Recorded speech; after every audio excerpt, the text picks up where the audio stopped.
You're listening to Inside the Locker Room with Wimp and Barry Sanderson on Tide 100.9 in Tuscaloosa.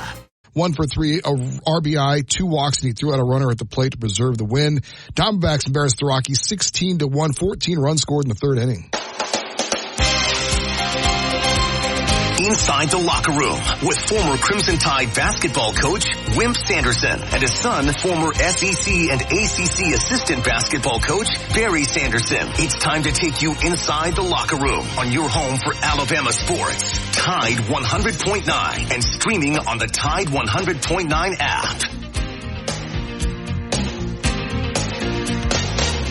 Hey, good morning. Welcome into Friday edition of Inside the Locker Room. 205-342-9904 if you want to get in on the show with us this morning. I'm sure there's a lot of excited people out there. It was a late night. Did watch both of those games last night, even the Illinois knock off Iowa State, which didn't surprise me. First game results with Alabama, Clemson winning did surprise me. Alabama winning honestly did surprise me. I thought it would be a very difficult game to beat North Carolina. Dad thought it would not. He didn't think it would. He thought they had a good chance, and they proved me wrong, and they did some things in that game we'll talk about that gave them a great chance to win. Some good coaching in that game, and I'll tell you what I saw there. I'm sure Dad will as well. Before we get started, though, we want to thank Yellowwood, pressure-treated pine from Great Southern.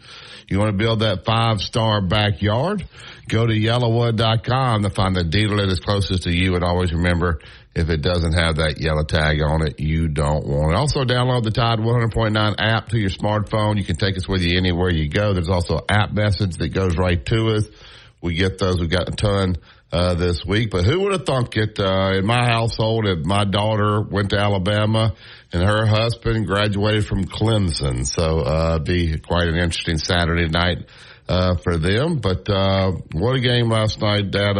It was a great game, back and forth there, but Alabama made a few more plays than North Carolina. And Grant Nelson, wow, he didn't have a field goal the last game.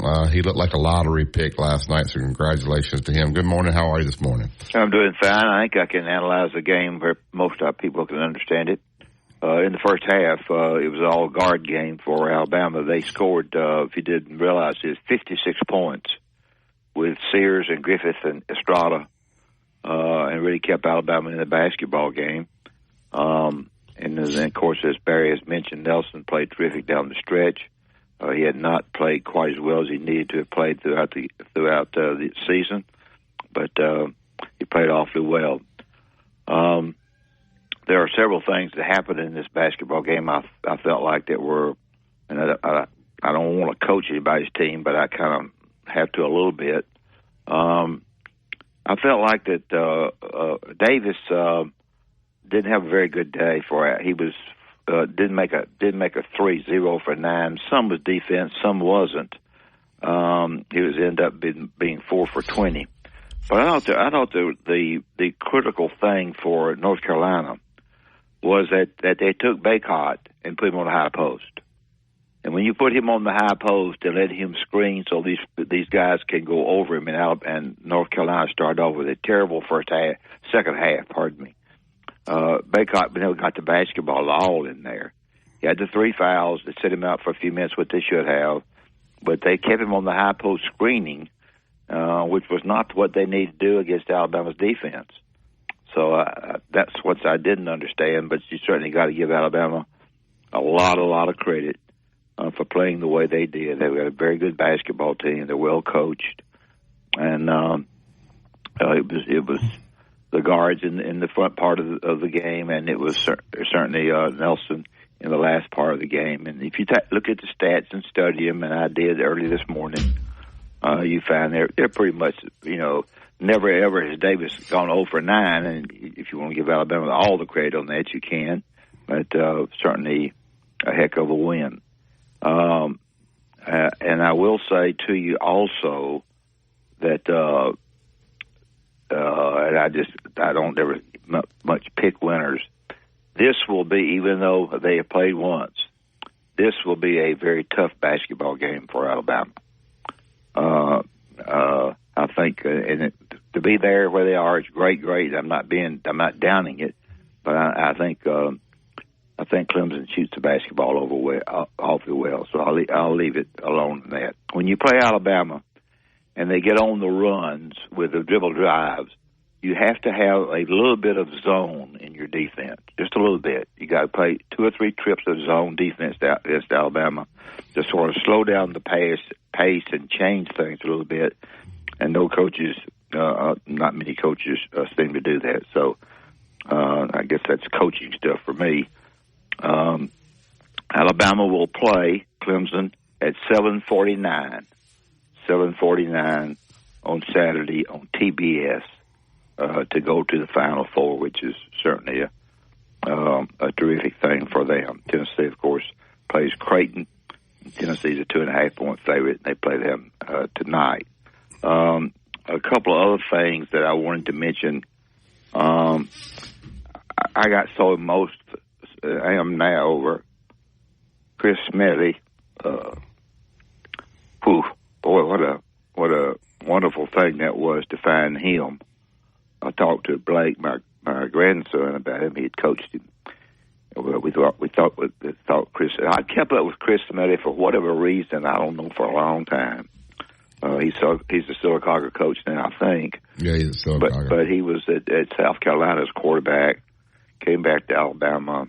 I don't know why, but it pretty emotional.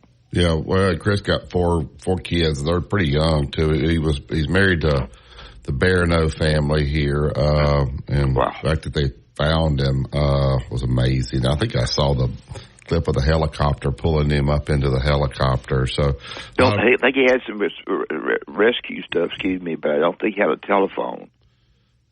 I'm not sure. I hadn't gotten the details of that, but what an amazing ending. You're thinking the worst. And for him to be found, a lot of people, I was out, Jack and them had baseball games last night, and everybody out there obviously knows the Smelly family here in Tuscaloosa, and everybody was really sad and then really happy when they were able to locate him, because it was.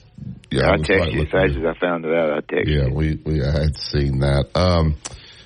Also, I'll give a little Northridge a credit, Dad. They lost at Hillcrest on a walk-off the night before.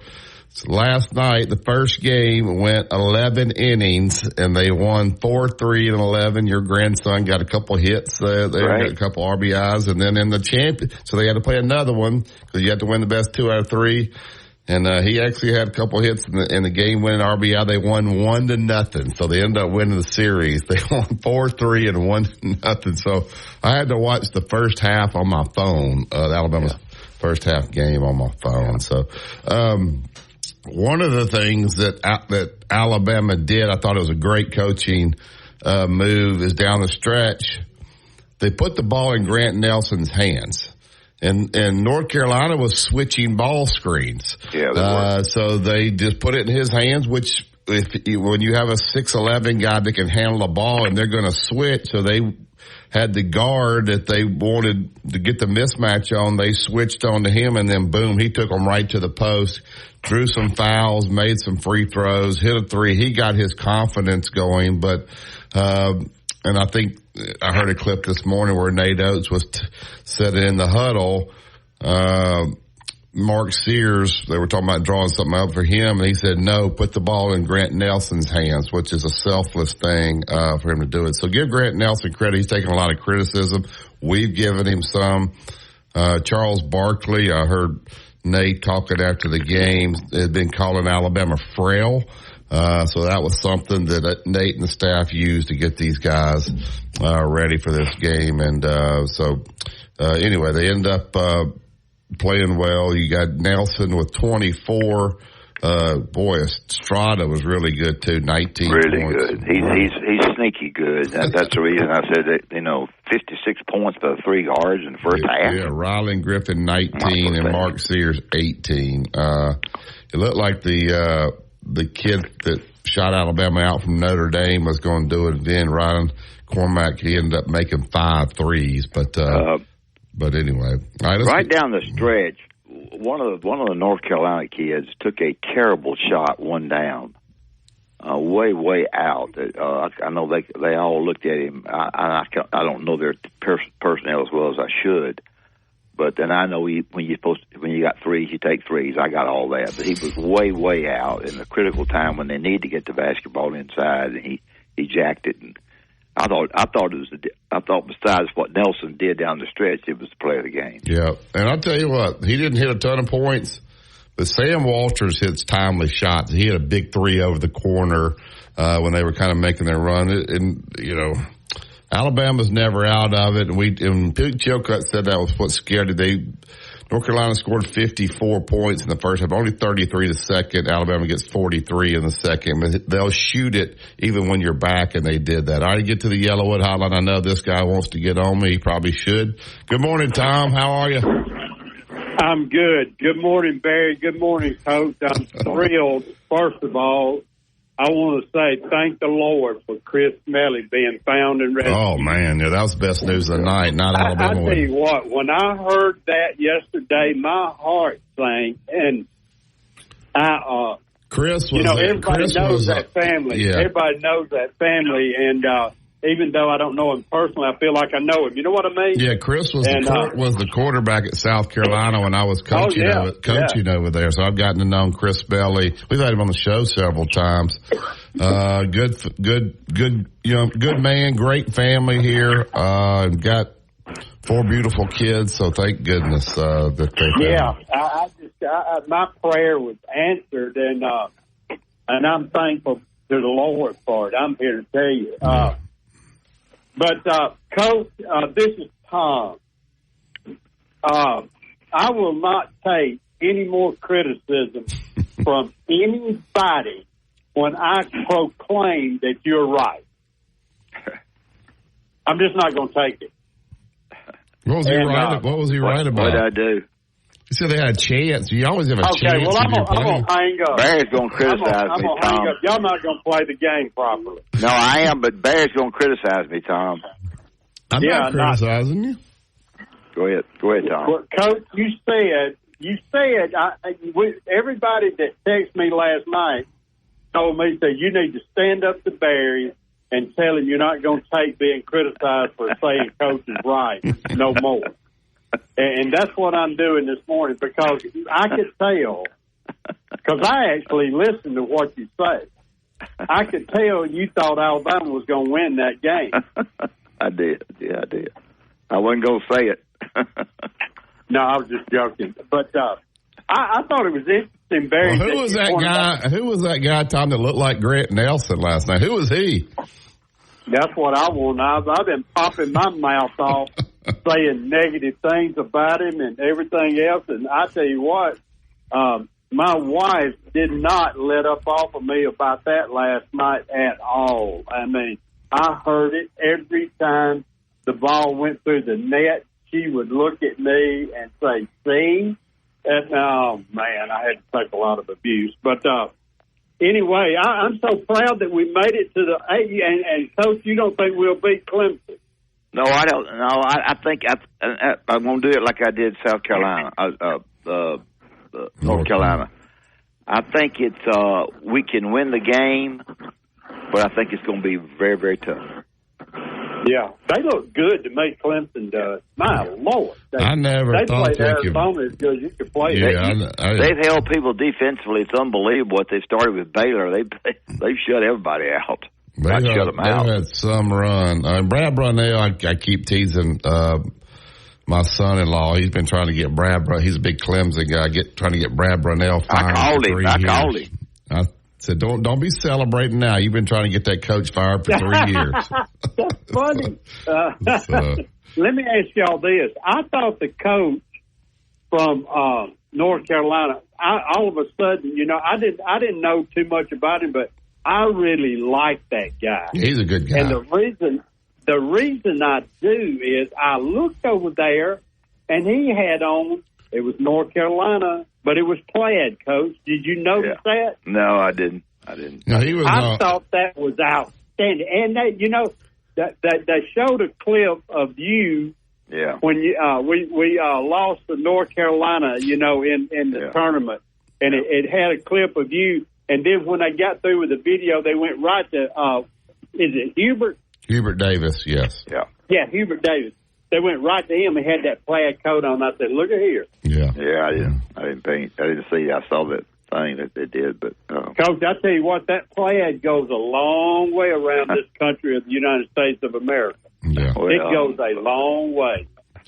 All right, Tom, I'm going to eat some crow today. Thank you for all right, I enjoyed the show. Thank you for telling me how wrong I am this morning. Appreciate you. Bye. All right, 2-minute truck at 1330 Martin Road East. That's where you go pick up your boxes, your packing supplies, whatever you need to make this a smooth move. Where it's local, out of town, out of state, let the professionals handle it. They'll take great care of you and your stuff. Give them a call today for the estimate. 205-247-5050. 2 men in a truck. Movers who care. Tide 100.9 traffic. Tuscaloosa traffic now from the Townsend Nissan Traffic Center. All of a sudden, we have several accidents that have hit the board here. The most serious one appears to be eastbound McFarland at James Harrison. 2 right lanes are blocked, and you do have a small backup to get through there. The other accident's going to be northbound Skyland Boulevard at 18th Avenue. Accident that has the right lane blocked, so a couple of problem spots brewing. Now, neither is causing a whole lot of backup, but just be aware of that. With your Tuscaloosa traffic now, I'm Ray Romero. Here's what's trending on the Tuscaloosa thread. Good Friday morning. A shooting earlier this morning at the Shell convenience store at Skyline Boulevard and McFarland Boulevard has left one person wounded. They were transported to DC-8 Regional Medical Center with unknown injuries.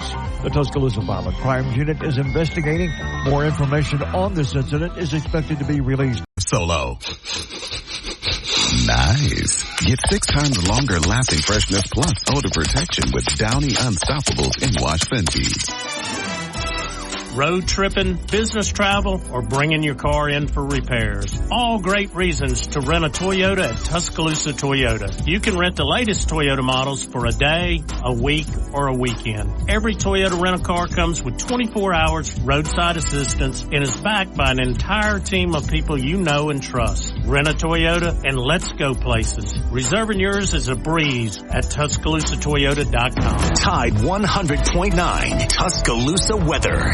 A big warm-up today with a sunny sky. Tuscaloosa's high 73. Fair tonight, the low 57. For the weekend, the warming trend continues. Mostly sunny tomorrow and Sunday. The high tomorrow 78 for Sunday afternoon. The high 81. I'm James Spann on the ABC 3340 Weather Center on Tide 100.9. It's 37 degrees in Tuscaloosa. Roll Tide. The best sports talk, period. Your home for Alabama sports. Tide 100.9 and streaming on the Tide 100.9 app.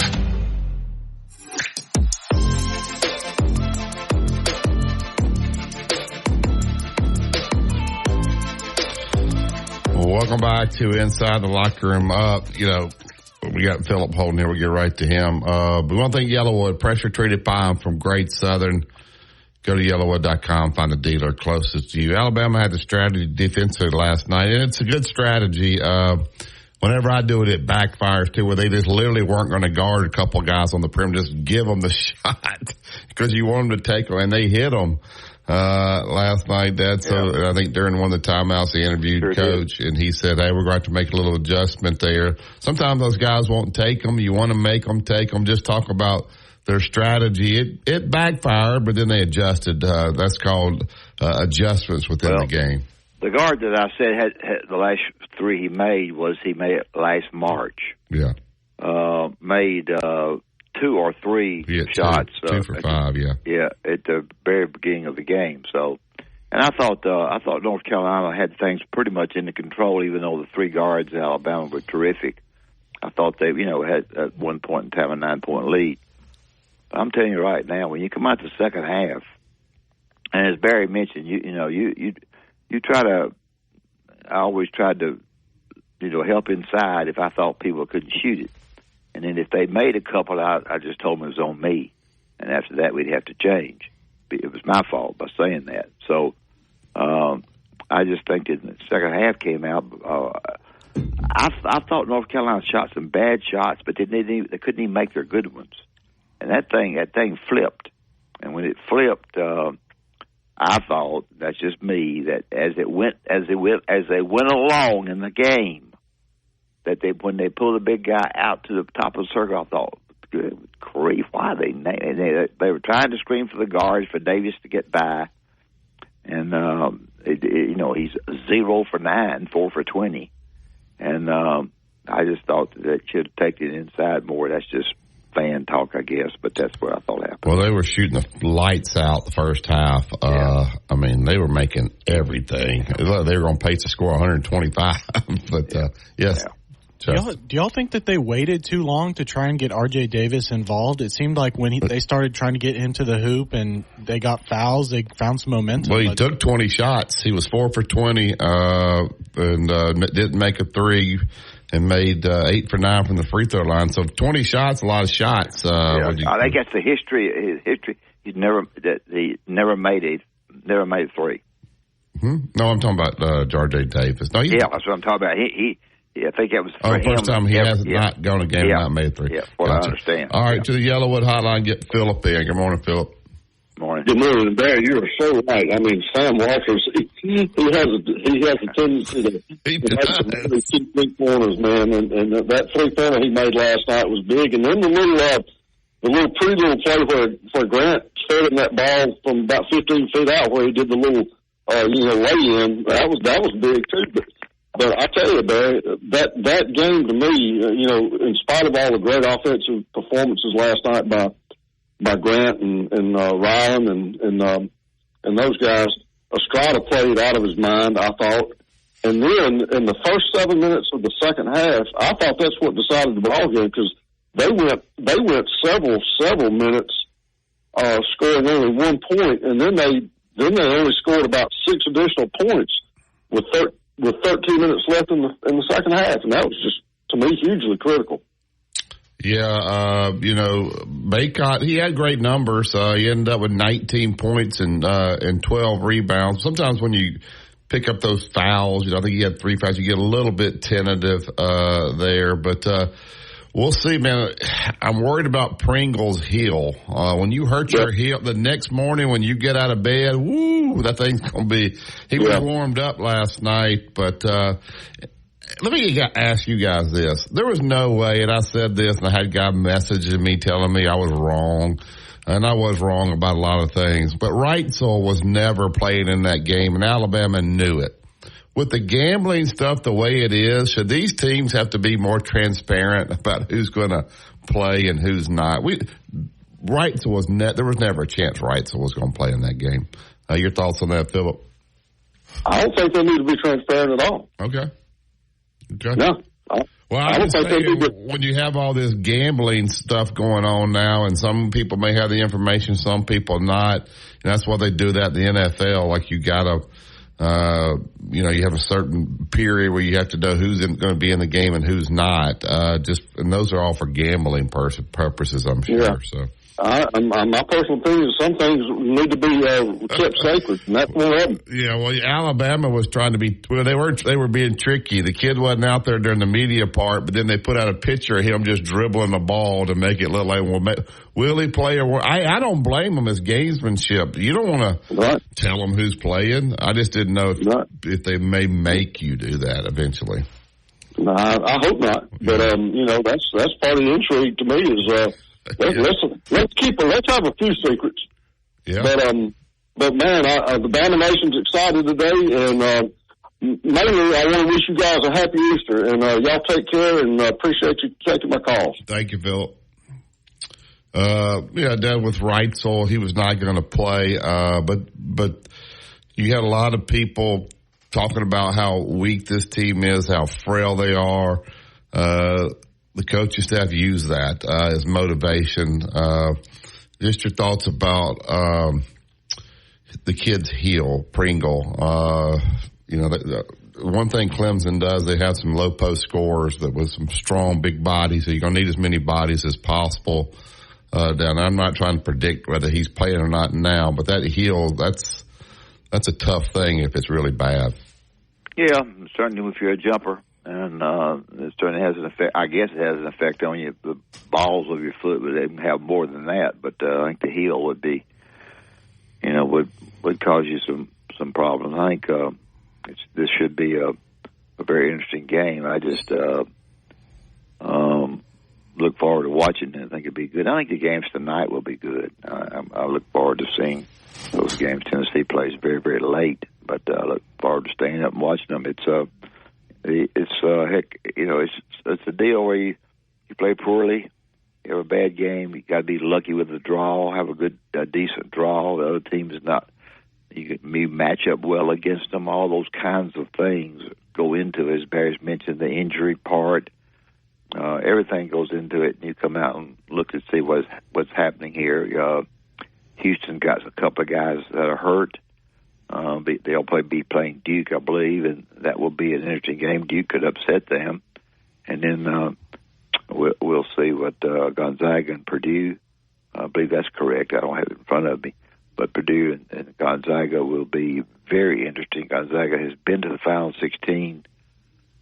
I forget a lot more than Alabama has, and has not done very well. So we'll see. I believe it's 9 years straight Gonzaga's been. Yeah, it is definitely 9 years straight, which is I can't say much about that, can I? That's crazy, 9 years straight.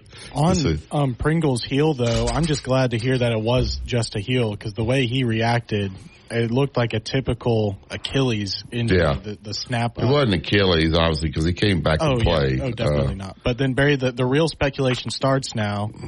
Do you think Reitzel is potentially available for Saturday? I don't see how. If you're concussed, all the stuff that you have to go through whenever you have a practice, and if you come back the next day and you have a headache, then you're out for so long, so you have to clear so many hurdles there in order to be ready to play. And doctors are going to be very cautious with him coming off. I'm telling you right now, when you got Sears, Griffith, and Strada there, I don't know way. You'd have to raise your hand to get in. Those three guys, they're good. Yeah, they are good. You just, if you had foul trouble or something, you need to. Diabate, played well. He played 8 minutes. That helps you. Give a guy a little bit of rest. Wagee just played a minute. Stevenson's not playing that much. He played 15 minutes. Walters plays 15 minutes. So they have a little bit of rest for these guys. But, man, Mark Sears, he's so good. Yes, sir. So good. All right, we'll take the break here. We'll get Coach Kevin Gray in. Kevin was assistant at Alabama, recruited a lot of great players, knows his program inside and out, so we look forward to visiting with Coach. Before we do that, though, let's talk about Bob Prince and Prince Glover and Hayes. Have an accident, have something that need to be an accident, fall or an injury, where things weren't prepared for you to do what you need to do. Be on the highways and somebody intentionally cracks you in the back because you won't go on. Things like that are really kind of stupid, but they cause you a lot of mental and physical problems. Prince Glover and Hayes at 345-1234 are the very, very best to handle that. They know the law.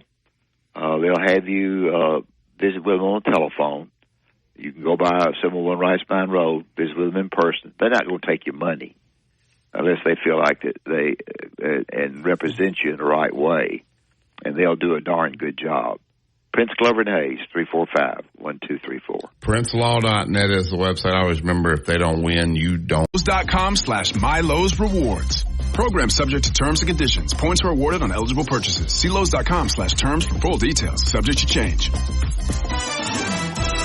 Road tripping, business travel, or bringing your car in for repairs. All great reasons to rent a Toyota at Tuscaloosa Toyota. You can rent the latest Toyota models for a day, a week, or a weekend. Every Toyota rental-car comes with 24 hours roadside gift card for Amazon and other brands. Just download the free Upside app and use promo code GEAR for a 25 cents a gallon bonus on your first tank. That's code GEAR. Years ago, Jimmy Rain decided that the best way to advertise Great Southern Wood was through coaches.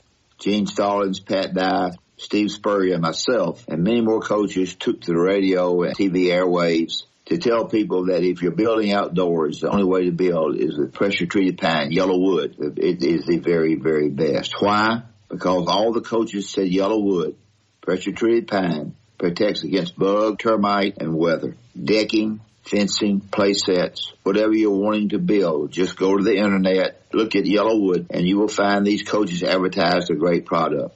If it doesn't have that yellow tag on it, believe you me, you don't want it. It's Yellowwood. Two-time state champion and two-time NIT champion, Barry Sanderson breaks down the latest in sports on Inside the Locker Room on Tide 100.9.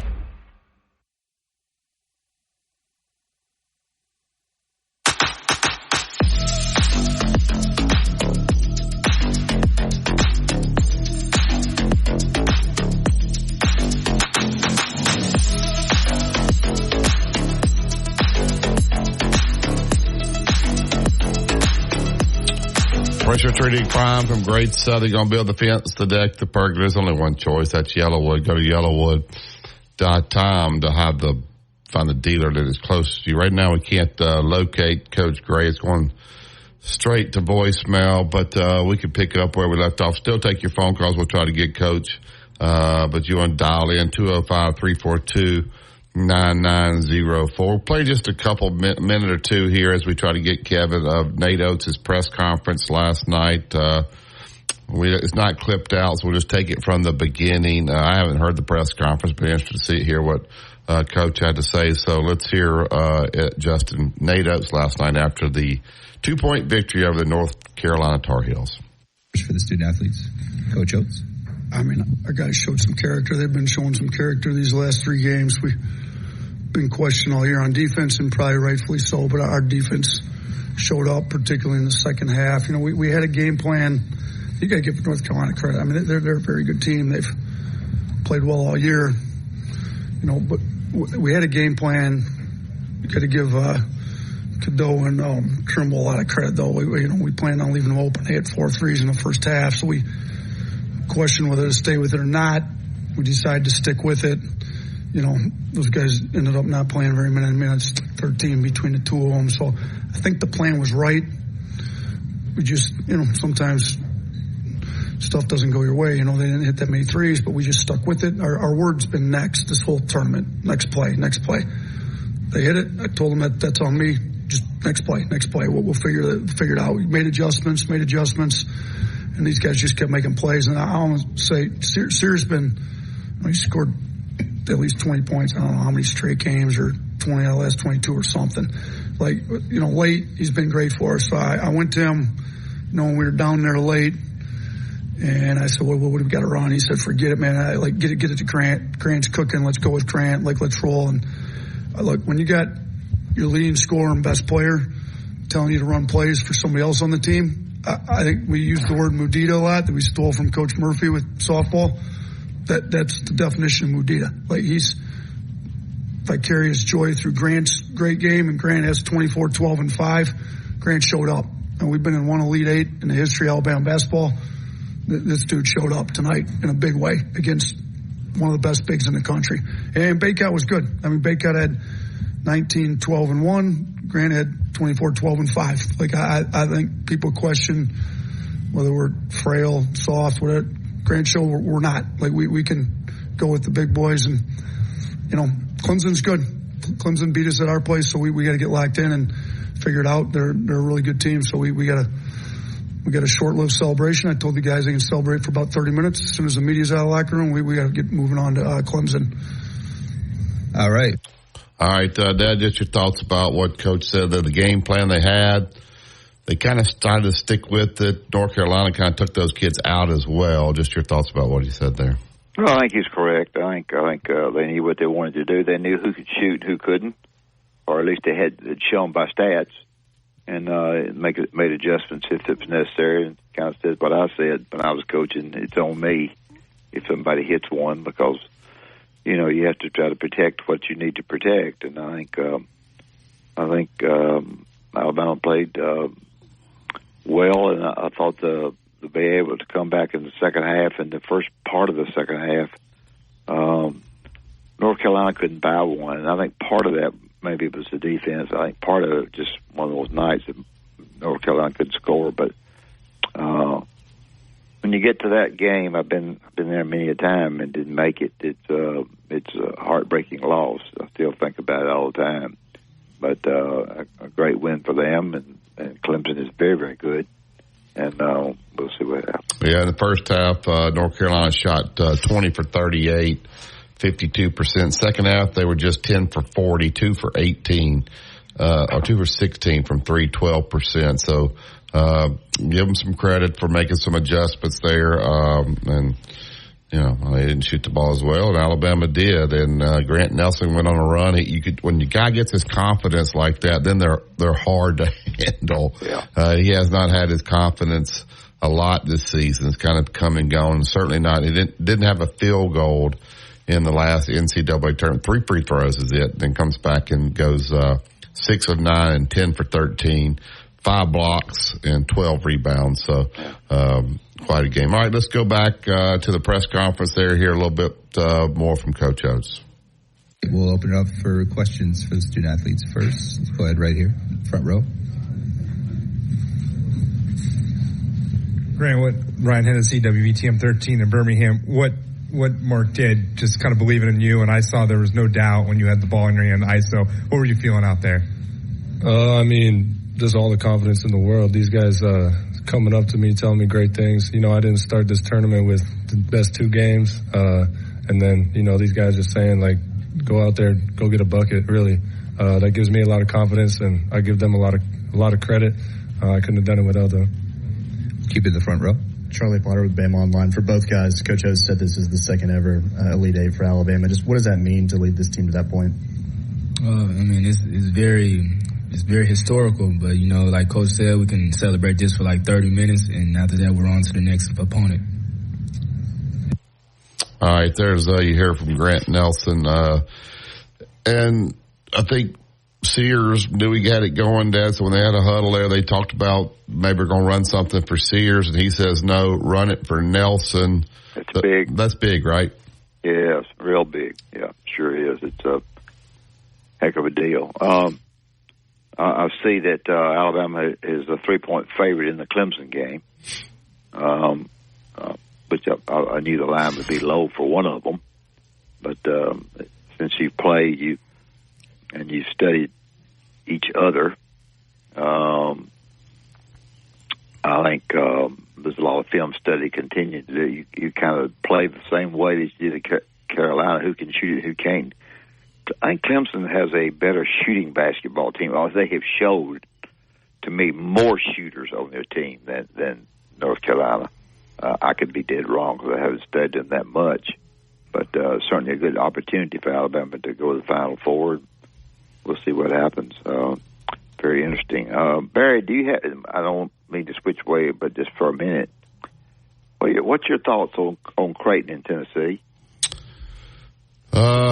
Creighton does have the one big guy. Creighton can really shoot the ball as well. They're very fundamentally sound, but so is Tennessee. Tennessee really good defensive. The line is going up. It was 2.5. It's going up to 3.5 now. I thought North Carolina would win that game, so I would pick Tennessee, but who knows? I haven't been right much on picking them. But 2 very sound, well-coached basketball teams that don't beat themselves, but they're very difficult to guard. So where you would think a school like Creighton wouldn't have a big guy, they got one really big kid there inside that's really a good player. And, Nate Oates,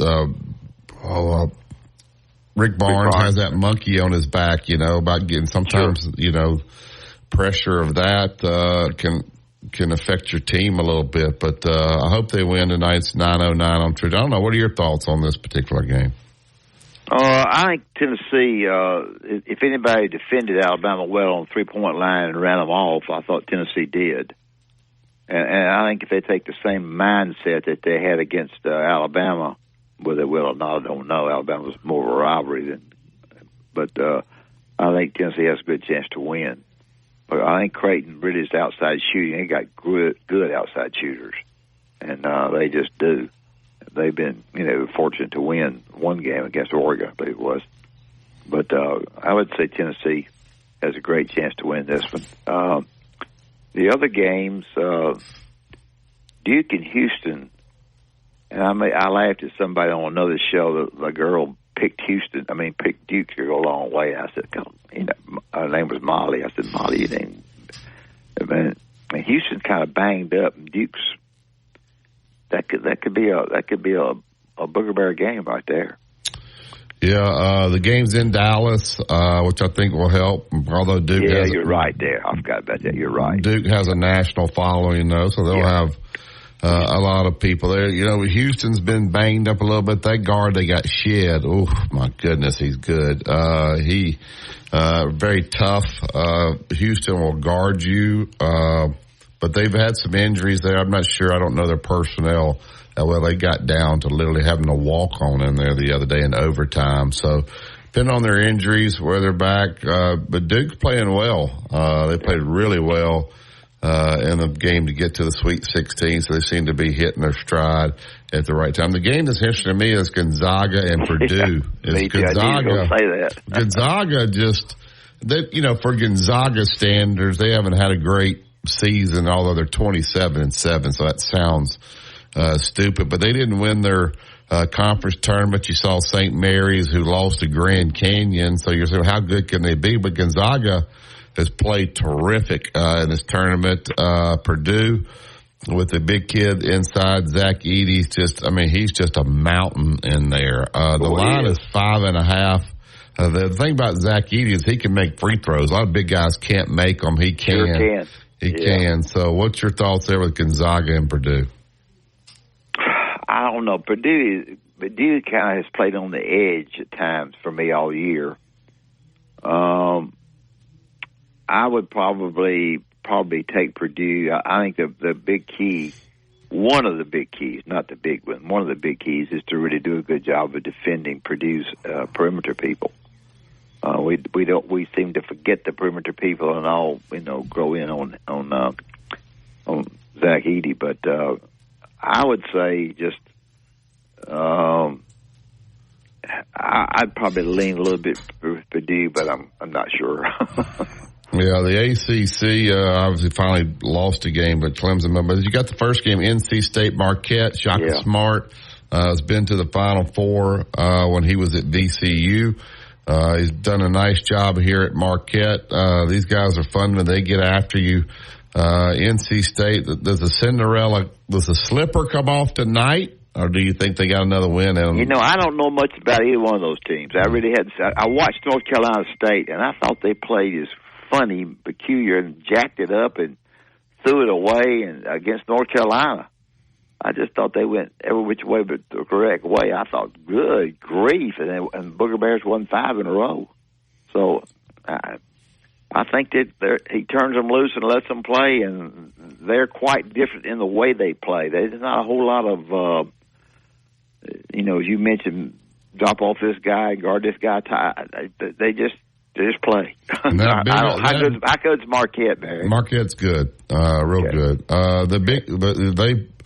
Of course, in the conference is UConn. They played UConn 3 times. UConn got them, I guess, all three. But UConn is clearly the best team in this tournament. But in a one game, if it was a 7-game series, this tournament would be over. It would be UConn's, but it's not. You just gotta beat them once. But NC State's got that big old heavy guy inside, and he's difficult to guard, to be quite honest. He's bad to look at, but pretty good player. Well, he's a passer. He can back you down with his body. He never gets in a rush, and so he don't look the part. But man, he's a problem for you down there. All right, we'll take the break here. We'll get back. We'll tell you about Royal Cleaners. They want to make your life easy. They'll come right to you, pick up all the cleaning, get it cleaned up, and deliver it right back. If you want to drop off University Boulevard, Bridge Avenue in Northport, or 4851 Ricebind Road, you can drop off today, pick up tomorrow. 205-391-0034. You listen to Tide 100.9. It's the home of Alabama sports. Tide 100.9 traffic. Tuscaloosa traffic now from the Townsend Nissan Traffic Center. Still looking at our accident on Skyland Boulevard at 18th Avenue. Right lane is blocked. Very small backup to the area. That should not take too long to get through. Now, our other crash is clear. This blocked a couple lanes on McFarland and James Harrison, but that scene again has cleared. All lanes there are back open to traffic and no remaining backup through the area. With your Tuscaloosa traffic now, I'm Ray Romero. Coming up on The Game with Ryan Fowler. Coming up on the Friday edition of The Game, will Alabama still be dancing? We'll talk about it. Free for All Friday, sponsored by Brian Harden Construction. We'll talk to Brent Beard. We're going to get you ready for the weekend. We'll recap a lot of Kalen DeBoer first scrimmage in Tuscaloosa. We'll do that and a lot more starting at 2 p.m. Presented by Brian Harden Construction on Tide 100.9, 1230 WTBC, your home of Alabama Crimson Tide Sports. The longest running sports program in Tuscaloosa. Business can go from here to possible. Chase for business. Make more with yours. Real business owners compensated for their participation. Cards issued by JPMorgan Chase Bank and member FDIC. Subject to credit approval. Terms apply. Tide 100.9 Tuscaloosa weather. A big warm up today with a sunny sky. Tuscaloosa's high 73. Fair tonight, the low 57. For the weekend, the warming trend continues. Mostly sunny tomorrow and Sunday. The high tomorrow 78 for Sunday afternoon. The high 81. I'm James Spann on the ABC 3340 Weather Center on Tide 100.9. It's 37 degrees in Tuscaloosa. Where the season never ends. This is your home of Alabama sports. Tide 100.9 and streaming on the Tide 100.9 app.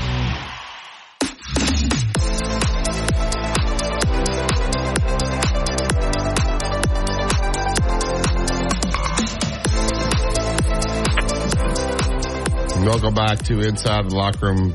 Yellowwood pressure-treated pine from Great Southern Wood. If you're going to build the 5-star backyard, do it with Yellowwood. Go to yellowwood.com and find the dealer closest to you. All right, to the Yellowwood hotline, get Jesse in. Good morning, Jesse. Morning. Hey, good morning. Good morning, guys. I just, quick observations after the game. Well, kind of going back to the Grand Canyon game, we didn't really, I guess there wasn't ever really an opportunity against Charleston for this to present itself, but I just feel like this team has a certain, I don't know, they just got that, a little bit of that grit that we've been missing all year, and I don't know, what changed between the end of the SEC tournament and now. But I think when you pair that with our pace of play, with our ability to, go on streaks like we can, I think when you kind of mix all that together, this is what you get. And I feel like all year the turnovers, I feel like that's been a huge problem for us, especially in our losses. But I think we had 7 turnovers at halftime last night, and I thought to myself, if we can keep it to 12 or under, we'll have a good chance to win this game, because I didn't think North Carolina would shoot it as well as they did in the first half. I didn't think they could continue that. And I don't know that. What do you guys think with that? Well, I didn't know they only had 7. They ended up only with 10 for the game. You're right. Turnovers are big. And when you're playing Alabama, you better continue to score. You better go through droughts, because these guys do score the ball. They were scoring in the first half, and luckily they were, because so was North Carolina. But North Carolina went on a little bit of a drought there. I don't know, Deb. Guards are big in the NCAA tournament. Alabama's got 3 good ones there. Yeah, I think guards, they take they handle the pace of play, and they shoot the basketball well. Most of them do, and they get the ball to the open people. So if you don't have great guards, and to think that and I know that Griffith is not a guard, but he's a small forward, almost like a guard. When you got those 3 guys together playing the way they played last night, the defense has got problems guarding those 3 kids. Yeah. Jesse, how impressive was Grant Nelson last night? I've got one of my best friends that I played basketball with him since we were, 8 years old. We text at halftime and after every game, and we were just ecstatic over him. We have given him so much crap all year, and then for him to come up like that, that's huge. But just going back to that Grand Canyon game, though, when I think it was around 6 minutes left, they went on that run and they go up by 3. And I texted him and I said, if we win this game, I'll be more surprised than I was at the end of fourth, or when Milroe threw the pass to Bond at the end of the Iron Bowl. Wow! Just because of the momentum, and the way we just kind of slammed the door on them and finished that game. I thought, okay, this team's got something that I didn't think they had. Yeah, Well, Grand Canyon played very poorly against Alabama in the way they attacked Alabama. They didn't have any, they didn't run anything. Alabama played hard defensively, but they didn't do it. But they didn't have to go over any screens. There wasn't any. The only big factor that Grand Canyon had was they did a good job offensive boarding. They got they beat Alabama sometimes on the boards, but Grand Canyon I thought was the worst attack trying to beat Alabama that I've ever seen. So all it was a dribble drive. AAU game. It just reminded me a lot of that Grand Canyon game reminded me a lot of the San Diego State game last year, and they were built a lot like San Diego State. They long, athletic, just tough guys, and I think we went up by 8 against them, and from that point on, San Diego State just took it to us. Well, San Diego State's not smarter. Yeah. Yeah. It started feeling like that against Grand Canyon, and we stopped it. So, Well, Jesse, we appreciate you calling. Thank you. Call us back. Call again. Thank you, sir. All right. Thanks, guys. Roll Tide. All right, Roll Tide. Elite Eight, yes. So the game 7:49 on Saturday. So that'll be the second game, actually.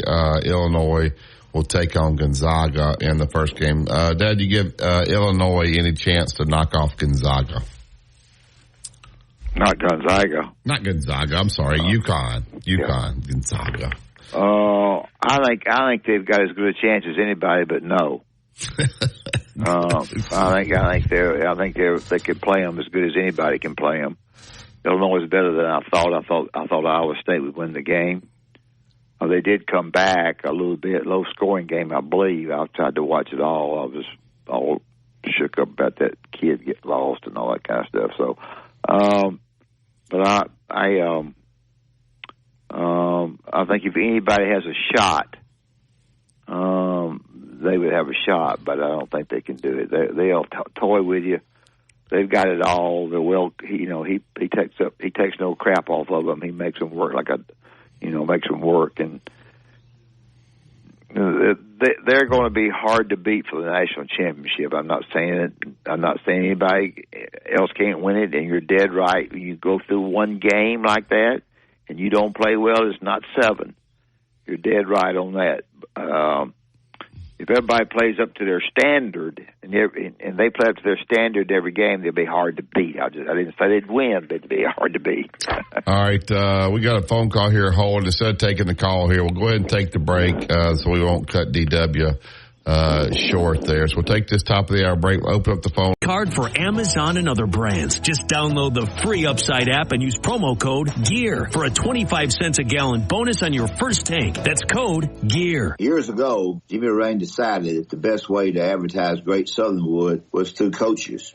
Gene Stallings, Pat Dye, Steve Spurrier, and myself, and many more coaches took to the radio and TV airwaves to tell people that if you're building outdoors, the only way to build is with pressure-treated pine, yellow wood. It is the very, very best. Why? Because all the coaches said yellow wood, pressure-treated pine, protects against bug, termite, and weather. Decking, fencing, play sets, whatever you're wanting to build, just go to the internet, look at yellow wood, and you will find these coaches advertised a great product. If it doesn't have that yellow tag on it, believe you me, you don't want it. It's yellow wood. road tripping, business travel, or bringing your car in for repairs. All great reasons to rent a Toyota at Tuscaloosa Toyota. You can rent the latest Toyota models for a day, a week, or a weekend. Every Toyota rental car comes with 24 hours roadside assistance and is backed by an entire team of people you know and trust. Rent a Toyota and let's go places. Reserving yours is a breeze at TuscaloosaToyota.com. WTBC Tuscaloosa and W265CG Tuscaloosa, a Town Square media station. Tide 100.9 and streaming on the Tide 100.9 app. From the Fox Sports Studios in Los Angeles, here's Eddie Garcia. In the NCAA men's basketball tournament Sweet 16 action, we had a 1 seed and a pair of 2 seeds being eliminated. The 1 seed is North Carolina. Tar Heels fall to the 4th seed Alabama 89-87. 2 seed Arizona is out after losing to the 6 seed Clemson 77-72. 2 seed Iowa State is eliminated after losing to the 3 seed Illinois 72-69. And number 1 overall seed and defending champ UConn crushed 5th seed of San Diego State 82-52. The Huskies have won 9 straight NCAA tournament games by double digits. Opening day in Major League Baseball, Rangers walk off with a 4-3 win over the Cubs in 10 innings. So the defending World Series champs start off with a win. Dodgers beat the Cardinals 7-1. Shohei Ohtani 2 for 3 with a run scored in his first game as a Dodger in LA. Yankees rally down 4-0, beat the Astros 5-4. Juan Soto in his New York debut 1 for 3 with an RBI and 2 walks. Inside the Locker Room with former Crimson Tide basketball coach Wimp Sanderson and his son, former SEC and ACC assistant basketball coach Barry Sanderson. It's time to take you inside the locker room on your home for Alabama sports. Tide 100.9 and streaming on the Tide 100.9 app. Allstate Insurance agent Andrew Kadiffer. Andrew's my agent. Let him become yours out at 4705 McFarland Boulevard, Suite 3 over in Northport. When you have insurance and you have a problem, you want someone that knows your area inside and out. Andrew and his staff do that. So you got the coverage, Allstate, but the local feel with Andrew and the staff. 205-722-9201. Give them a call today. Andrew Kniffer, Allstate Insurance. All right, get to the Andrew Kniffer hotline. Get DW in. Good morning, DW. Morning. Good morning. For a couple of coaches, y'all had a hard time watching Grand Canyon and then turn around and watching North Carolina game. Yeah. Well, the Grand Canyon game was, but I was impressed with how hard both teams played. The execution and the deals that Grand Canyon did to try to guard was a little bit AAU style. If you like AAU ball, then yeah, but maybe. But yeah. I think the game on that game, actually, Coach Sanderson, I think that was probably Grand Canyon's. That is how they play. It is. Oh, it is. That game for 40 minutes was chaos. That's how they play. But they played. League was okay. There were a lot of wins in that league, but there was a couple of losses. They lost 4 games, but you're right. That is the way they play. And so, to me, that if you can guard the ball, just guard the ball halfway and don't have to go over screens, you got a better chance of winning. That's what Alabama did. That's right. Well, last night, the whole team just came together and stuck with it. In the second half, teams in the NCAA right now they're not used to seeing Nate ball and the high speed and just constant up tempo that we play.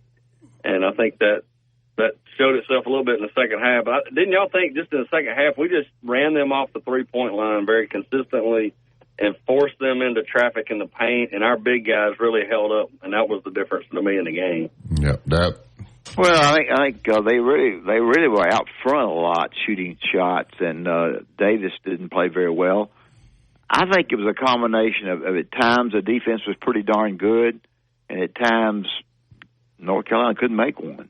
I don't think they didn't really live and die by the 3. They took it inside outside, I felt, and I thought the mistake, and again, I'm not on here to coach, but I thought that the terrible mistake they made was not taking the postman and putting him back in there low instead of having him out there high screen. That was I didn't understand that. Well, they made some tough shots too early. The kid from Notre Dame who lit up Alabama, I guess, a couple of years ago. It seems like he loves to see Alabama. He was shooting the ball from deep. But, you know, they ended up making 12 threes, which I wouldn't think North Carolina normally makes that many threes. But probably not. They took 32. So they were 12 for 32.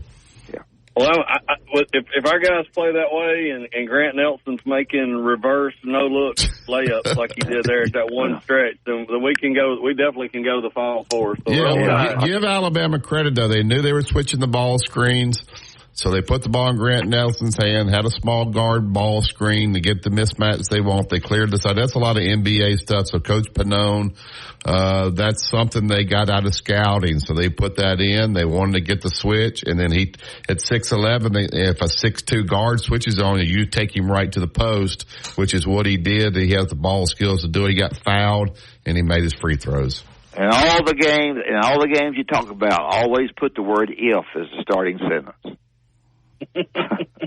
Always. Yeah. No question. Y'all have a great day. Thank you. Happy Easter. Thank you. Happy Easter. And Justin, Grant Nelson can come back. They were laughing about the mustache, and everybody's going to have a mustache here in Tuscaloosa. Now, when you have a game like that, the NIL money's probably going to come in a little bit. I think you got some to come. Does that make you want to stay more? Or do you think now, man, I've showed the world what I can do. I'm going to go cash in and try to make an NBA team. I think he stays. I do too. I think he stays. What do you think? I do too. I think the money's going to be good, very good, and there'll be somebody leave the program that got money. Yeah. And, I think before that game, I think the Alabama fans would have said, "I hope he leaves," but now they're begging he stays. That's how quick it could change. I think that's the emphasis of the tournament as well. In a single game, he just made a name for himself. I'm seeing Kendrick Perkins on all these famous people. Or who's Grant Nelson? Who's this kid? I hope he stays. I don't know if he stays because I think he does. The opportunities for him outside of that just opened up incredibly. We'll have to see. I don't know whether the playing opportunities opened up that much, but maybe I think you're right, Coach. Maybe he probably could come back here and make good money. Mark Sears is a lot like the kid for the New York Knicks, but they don't take these older guys.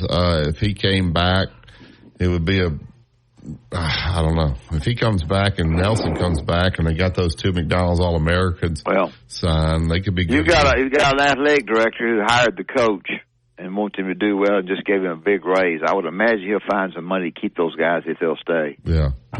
So I don't know if they have – I don't even know how you do that. Do those guys have representation and they say, all right, look, if you can get to this number, he'll stay? These guys have – a lot of that goes on, Barry. This is negotiating. Give me this number. I don't care what I have to do. If you get to this number, I'm staying. Of course, they got to look at it. All right, where are you going? Like, if you don't stay, where are you going? And how much can you make there? And they probably That's right. Where are you going? It's a very good question. Yeah, you're going to go to the G League. You want to go to Europe? And those Europe opportunities there's not as many out there as you think. So you got to get over there and prove yourself. If you can, they'll pay you. We've had some guys on that did that. All right, you turn your attention away from North Carolina. There's emotional high there. Same for Clemson. That's an emotional deal for those guys to go out there and beat Arizona. What do both teams do today in order for preparation? It's a late night game tomorrow here, but it'll be 5:49 out there, so they have a little time. What do they do? They sleep in all day. They get to eat some. They go back to rooms for a while, and then they show up for film study. And they study the film, and when the film is over, they talk to their team about the players and to some degree the things that we need to do a little bit, not that we did bad, the things that we need to do better in this game than we did in Tuscaloosa.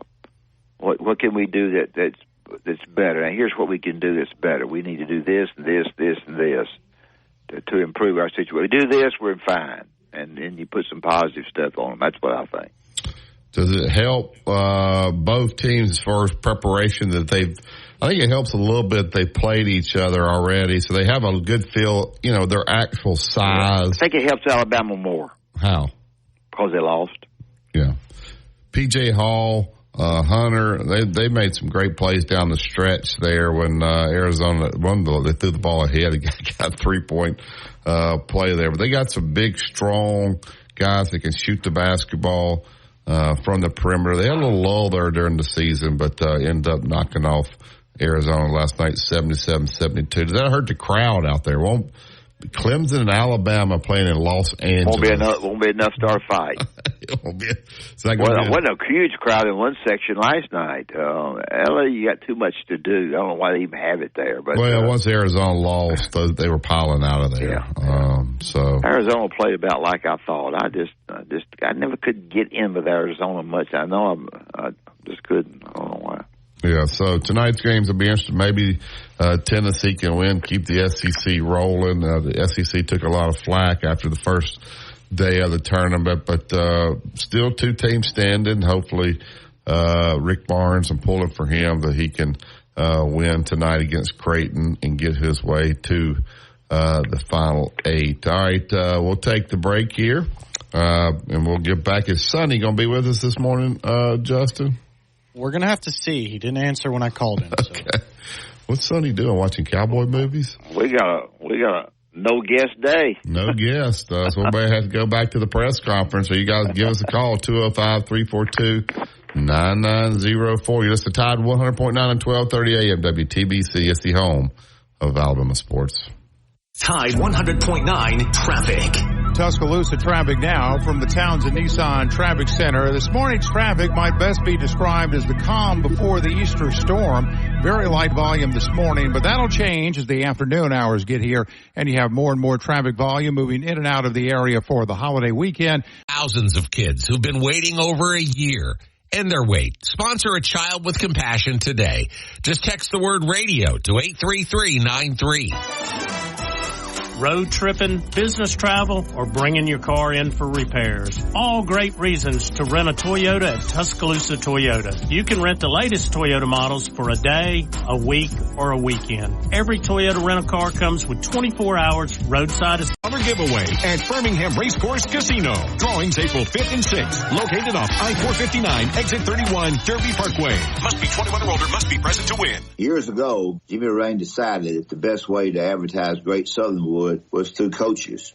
Gene Stallings, Pat Dye, Steve Spurrier, and myself, and many more coaches took to the radio and TV airwaves to tell people that if you're building outdoors, the only way to build is with pressure-treated pine, yellow wood. It is the very, very best. Why? Because all the coaches said yellow wood, pressure-treated pine, protects against bug, termite, and weather. Decking, fencing, play sets, whatever you're wanting to build, just go to the internet, look at Yellowwood, and you will find these coaches advertise a great product. If it doesn't have that yellow tag on it, believe you me, you don't want it. It's Yellowwood. Tide 100.9 Tuscaloosa weather. A big warm up today with a sunny sky. Tuscaloosa's high 73. Fair tonight, the low 57. For the weekend, the warming trend continues. Mostly sunny tomorrow and Sunday. The high tomorrow 78. For Sunday afternoon, the high 81. I'm James Spann on the ABC 3340 Weather Center on Tide 100.9. It's 42 degrees in Tuscaloosa. Mr. SEC Tournament Wimp Sanderson gives you his excellent analysis every weekday on Inside the Locker Room, right here on Tide 100.9.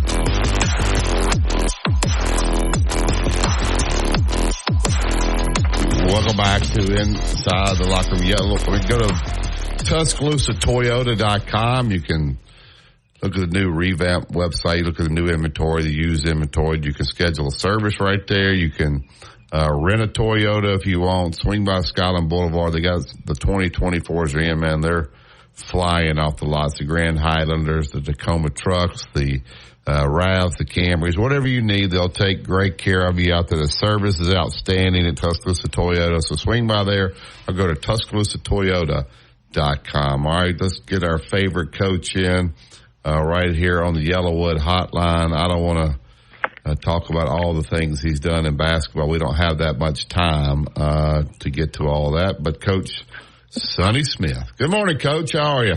Hey, good morning. How's everybody? Well, we were hanging in there. Did you watch the games?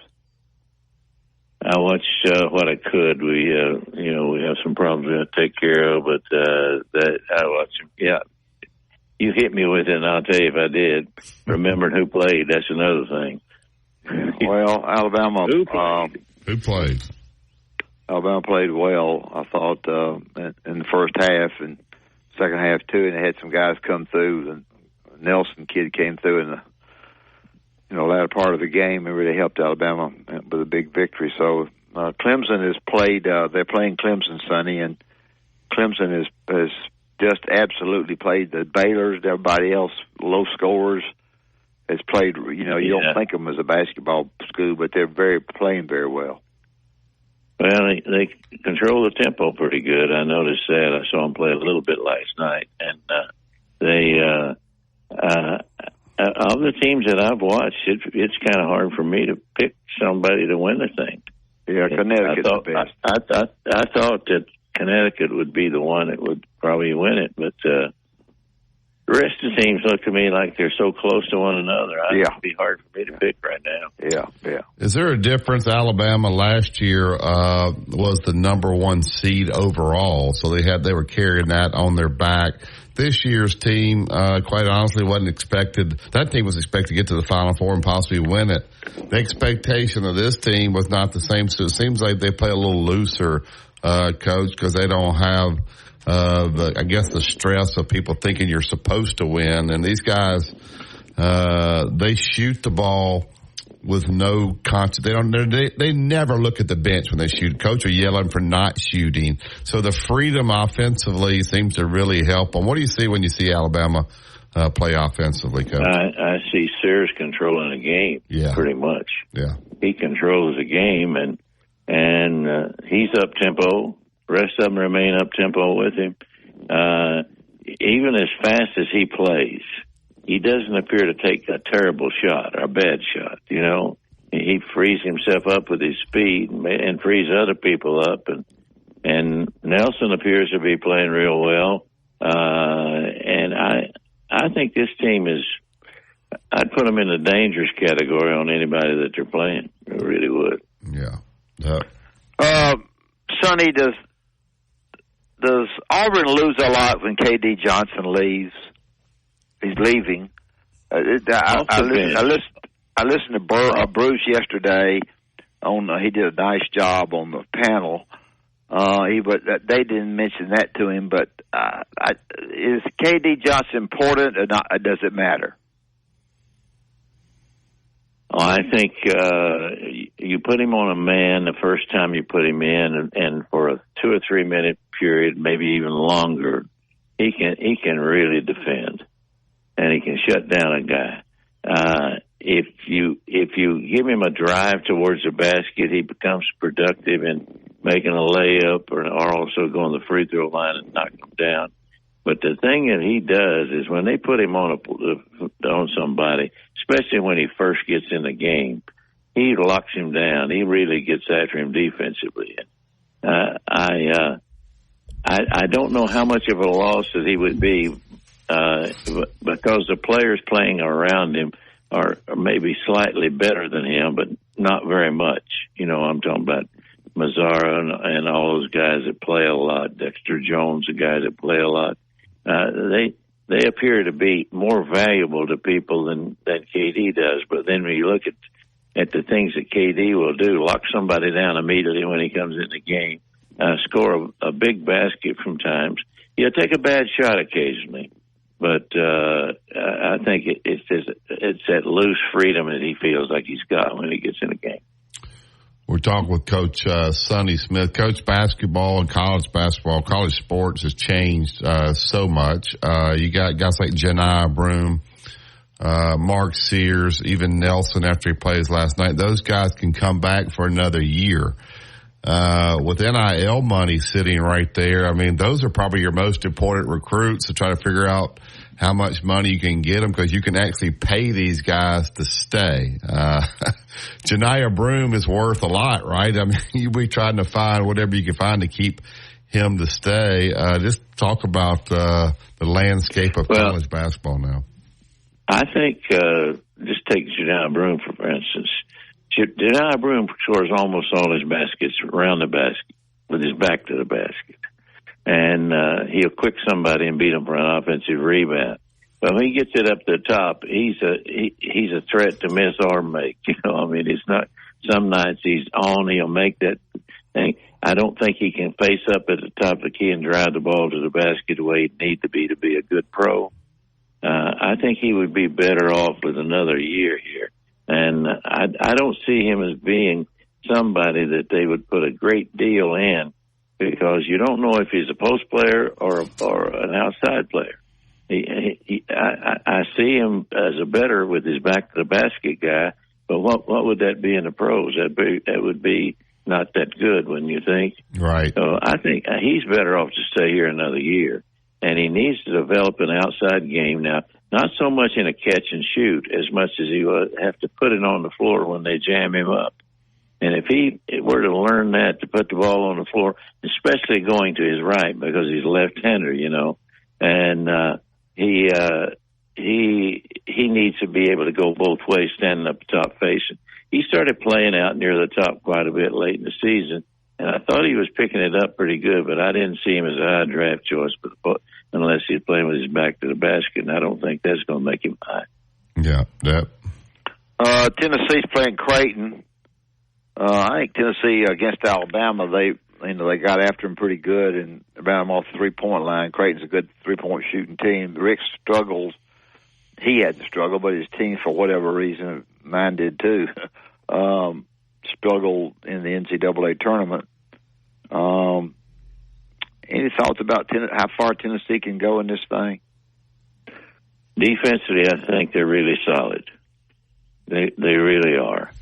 Connect's going to score points. And the little guard's going to score when he can get away on freedom with the dribble.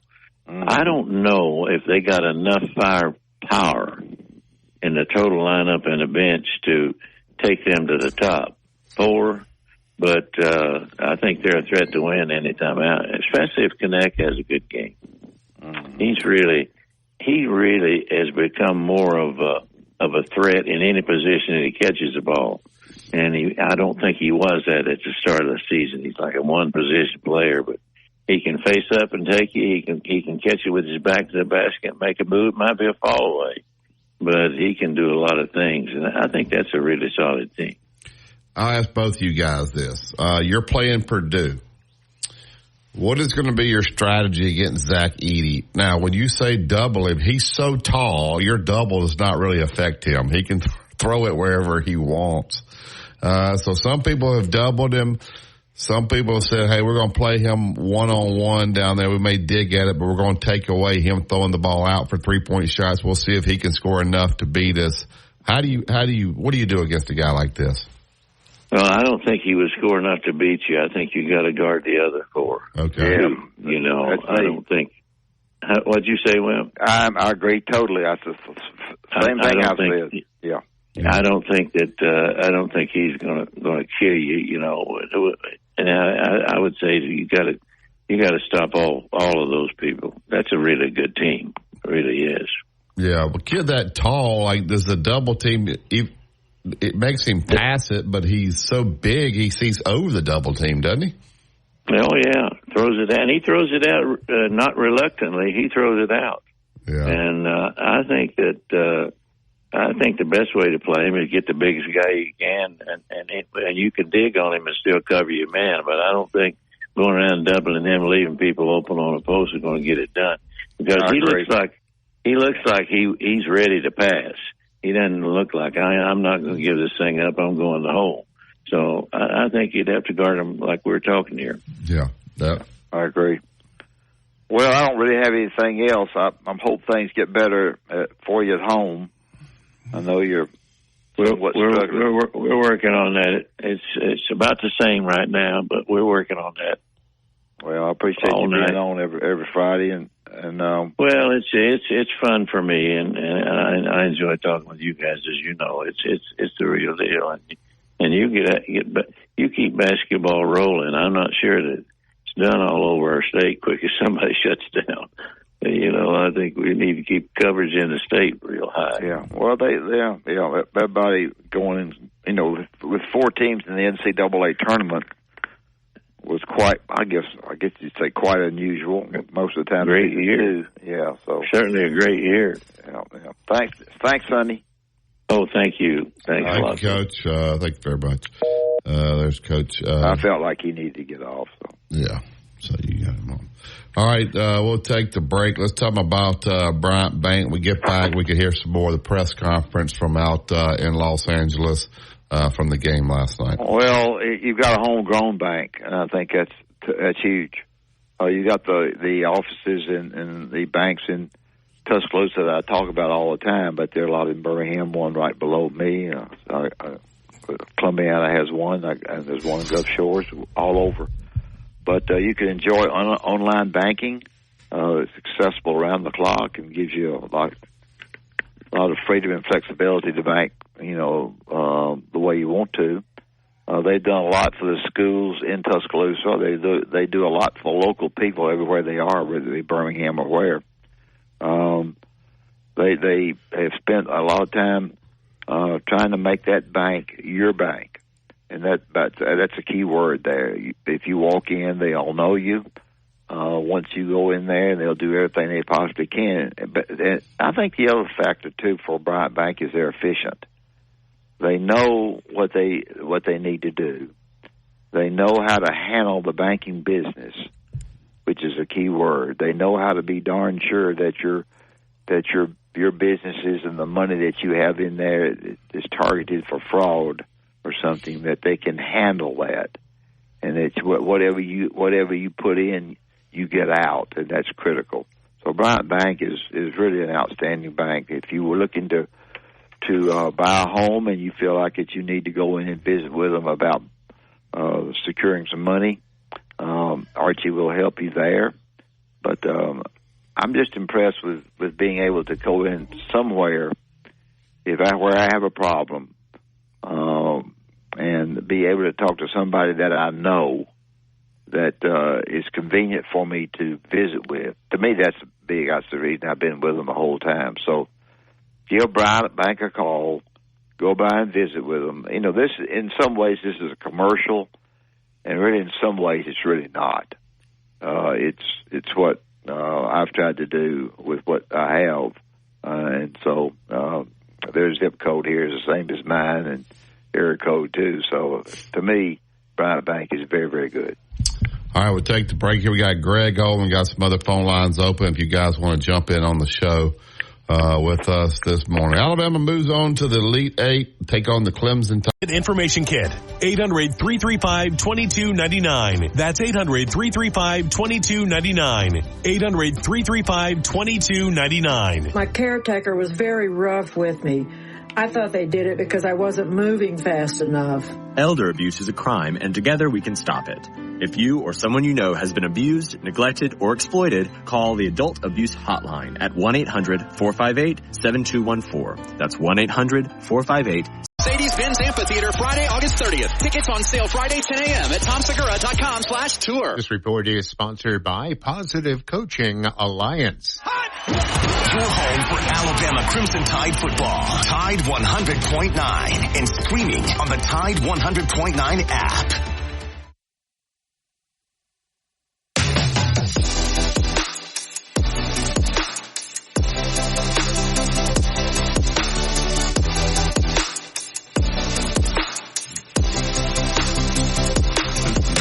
Welcome back to Inside the Locker Room.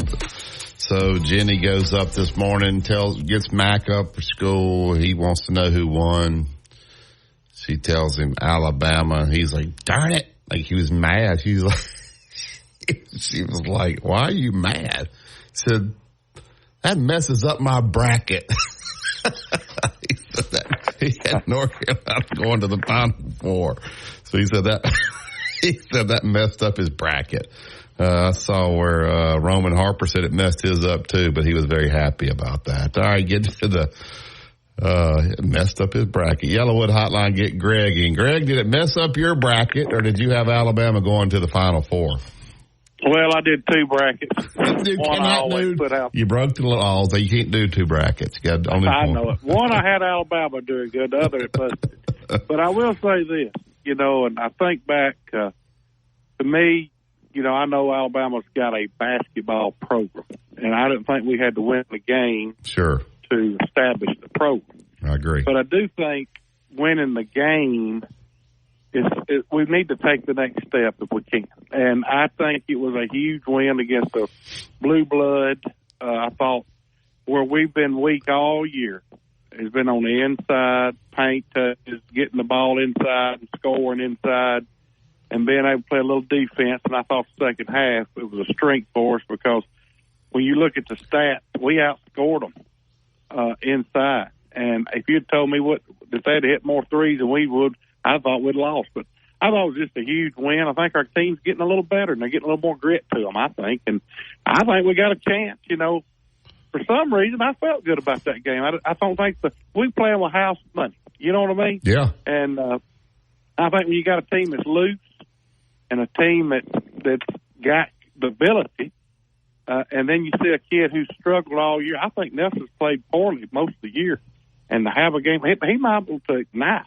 I might just get him right out of his shell. I hope it does. But we got a tough opponent, no doubt about it. But I certainly enjoy your show. I listen to it all the time. I can't always call in. I just love your daddy when he coached, and he's the one that got me all into this mess and made me love Alabama basketball like I do. And man, he was on the cusp of this. It's just hard to get here. So, Lord, it's a thrill for an old boy that loves Alabama and loves Alabama basketball to be able to get here and enjoy it. You said something. You said something there. I want Dad to comment on it. You said they play loose, and you're right. They do. Last year they were playing tight in the tournament because they were the number 1 overall seed, expected to win. Dad, is there a difference? Like the last night, North Carolina was a clear favorite. Nobody really gave them a chance. Charles Barkley's saying they're frail, so they could. The mindset is we got nothing to lose. Does that help a team when you go out like that? When the talent level's not that big a difference between the two teams. Well, I think that probably helps along with the opportunity to shoot threes when you want to. Yeah. Not be just let it go. And I think sometimes it gets you beat, but most of the time, I just think if you have a great shooting team.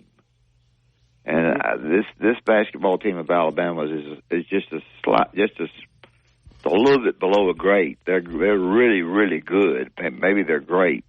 But when you've got a team that shoots the ball the way Alabama does, you can a little bit overcome your defense, and which they've done some. You can win close games, which they've done. And so but not if I went out again signing people, and we tried to do it when I was trying to get people. I want somebody that could shoot. Yeah, I mean, and I think one of the things that happens to you, and Alabama does this different, and I think I should have done it probably. They have a shooting period where everybody has a ball and they're shooting, and and they're going, okay, shooting's over, let's go to the practice. But they have a designed shoot 100 threes a game from different places. I mean, a practice, and that's one of their drills. And to me, that's a great idea. Yeah. Great. Well, I heard one of the coaches say that Nelson in practice hadn't missed hardly. They said they kind of brought that to his attention, and I think he was primed to have it. But I do think they're playing selfless too. I don't think they're playing as selfish as they was at times. And man, when you get everything going and rolling, you got a chance. Yeah. They got that practice facility. They can has their fingerprint on it. They can go over there and put that fingerprint. They have all these shooting machines now. You can go in there and shoot. And they know who's been in there and who hadn't. They have face recognition on these machines. They put them in. So they put the time in shooting the ball because that's important to them. The other thing, too, for you, mention this is, you get your stats out and you go all over the country looking at stats of people who might want to transfer who can really shoot it. For example, they've gotten a guy from Pepperdine, I think. But you get you 20 people, 20 players that you can find that are shooting the lights out. Somebody comes and says, boy, you get this guy here. You know, it's really a little bit different than the recruiting's ever been. Well, and I think you couldn't do some of the things we do now. I think if you had the money, I think one thing that Nate has got, I think our athletic director supports it, and I think that's huge. I think that's huge. Yeah. And I think he supports all the sports. That's just like I was glad to see our baseball team win last night in a tough win. I kind of watched back and forth. I love baseball too, and of course everybody loves football and basketball, but I love baseball and basketball, and I'm thankful we got a guy to me that loves it all, and it's not just one thing. And to me, going after it and making all these big salaries, you got to do that if you're going to be successful now. You got to keep up with the market. And he seems to be doing that. But, man, it was enjoyable to beat North Carolina. And I think back to when I traveled up to Freedom Hall to watch you play, I thought that team had a really good chance. And I just wish they'd put us somewhere where we could have all went and watched it. Man, Lord, if Alabama gets to the Final Four, it'd been a joy to have been there. I'd have probably banked it to go. You know, it's hard to get out to California. Yeah, it's a long way, expensive. Thank you, Greg. Thanks, I appreciate you guys. Have a good evening. Thank you, Greg. Great call from Greg there. All right, back to the Yellowwood hotline. Get Tony in. Good morning, Tony. Morning, Jim. How are y'all? Good. How are you, Tony? Excellent. Quick question: Do y'all see Clemson playing Alabama a lot like they did Arizona, running a lot of 3-2 zone, and how does Alabama combat that? Have we seen a lot of that this year? No, they're going to run some 2-3 zone or some 3-2 zone. Really, I think they did that last night, and I think it's very effective against Alabama. But you can't zone Alabama 40 minutes. But I think you can change the tempo of the game by zoning them a little bit. And Clemson did that last night. They changed the tempo. Clemson's been darn good defensively. They changed the tempo of the game 2 or 3 times by just going to the 3-2 zone. And so I don't know if they'll do that against Alabama or not, but I wouldn't be surprised. Yeah, what does the zone do, Tony? It takes away one of Sears' biggest strengths, dribble penetration. He's not dribbling down through the zone. Now they're going to shoot it against it, but you do at least take that away if you zone them. So I know Clemson went zone late last night, and the guy hit a 3. And as a coach, you're probably sitting over there. Why did I do that? A kid that doesn't even take threes basically hit one. But I think Brad Brunell will have a great game plan. This guy's a really good coach, and they'll be deliberate offensively and try to pound you inside for sure. Yeah, I'm worried about Pringle's health, and I'm worried about foul trouble, obviously. Yeah. I think I don't know what he needs to do to be guys. What did he play a minute last night? We need him to do something. Minute 38 last night. Minute 38. Wow.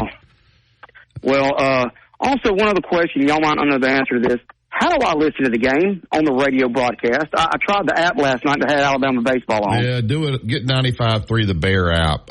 When baseball is playing, then the contract has to play baseball. So if you get 95.3 the Bear app, then you can get it on there, and it's always on. Or is there a baseball game Saturday night? Yes.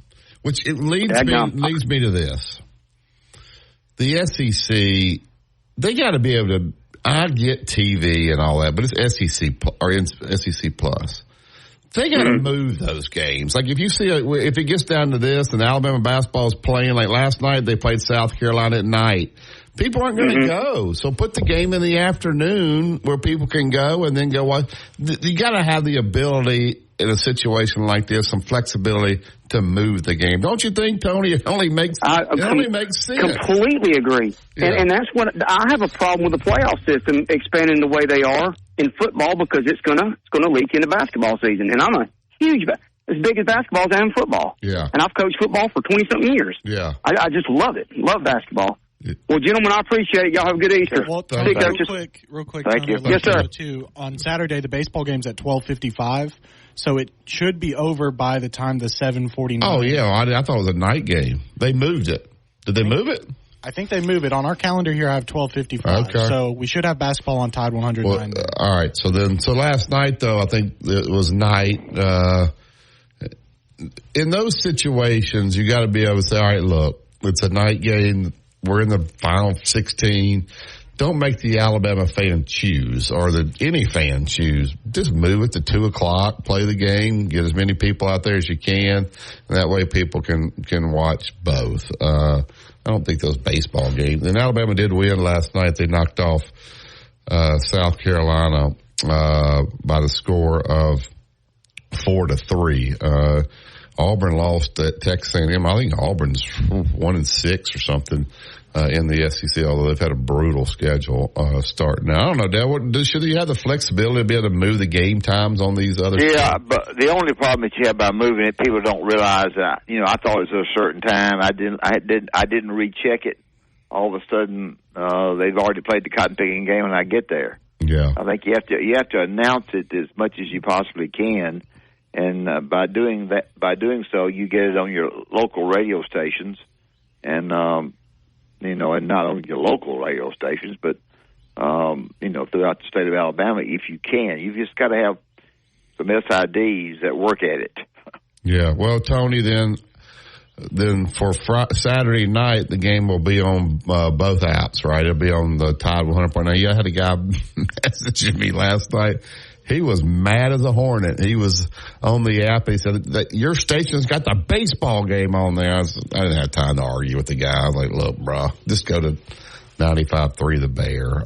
You can catch it there. But he was like genuinely mad. What does the contract say on that, Justin? If baseball's playing, baseball's on Tide, right? That's it. Yeah, we got to play the baseball. Yeah, but you always can get the basketball on 95.3 The Bear. I'm sure there's other places to get. So they take baseball plays tonight. No conflict tonight unless you want to watch the Sweet 16. They'll take on South Carolina at 6 o'clock will be the first. I think Coach Ben Hess will pitch tonight. They just kept him as the Friday night started a freshman kid last night, and so good for them. They had gotten swept at Georgia, so they were 2-4. Now they're I guess 3-4 heading into tonight's game. So, all right, we'll take this last break. Open up the phone lines 205-342-9904. We don't get any calls, then we can go back to the press conference out in Los Angeles and hear what the players and coach had to say last night. You listen to Tide 100.9. It's the home of Alabama sports. Tide 100.9 traffic. Tuscaloosa traffic now from the Townsend Nissan Traffic Center. Our crash on Skyland Boulevard and 18th Avenue is clear. Never caused a whole lot of backup there anyway, although you did have some brief lane blockage, but it's gone now. All lanes open and no problems there. Looks like a very quiet Friday morning all across the region. Obviously, we're right on is your number one dealer, and they'll beat any written offer or pay you $1,000. Keeping you number one keeps Townsend Nissan number one. See dealer for details. Are you receiving unemployment? Your benefits could be at risk. Here's how you can protect yourself and your benefits. Never respond to mail notifying you of a false claim in your name. Never answer a text message asking you to verify your account. And only respond to official Alabama Department of Labor's social media pages. Report fraud at labor.alabama.gov/fraud. Brought to you by the Alabama Department of Labor, ABA. National nonprofit offers more than 1,000 free online resources for youth and high school sports coaches, parents, students, and administrators. Visit PCADevZone.org.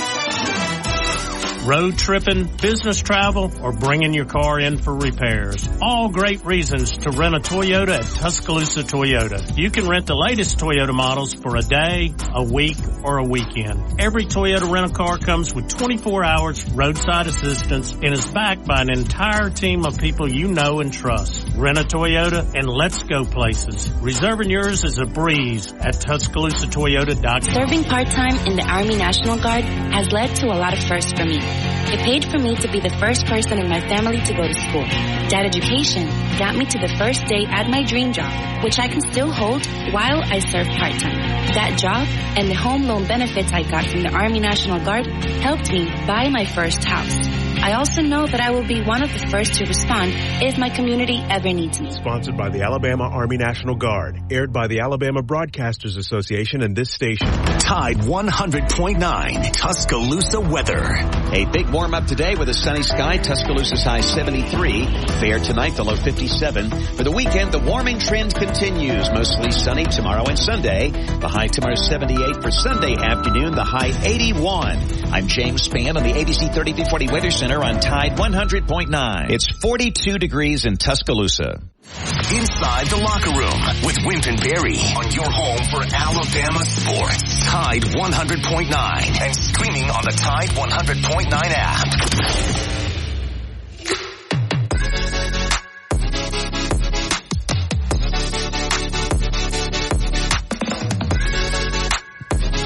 Welcome back to Inside the Locker Room. We'll get right up to the Yellowwood Hotline.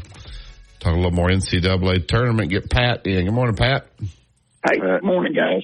Hey, I was just reading about North Carolina, first week or so of legalized sports betting.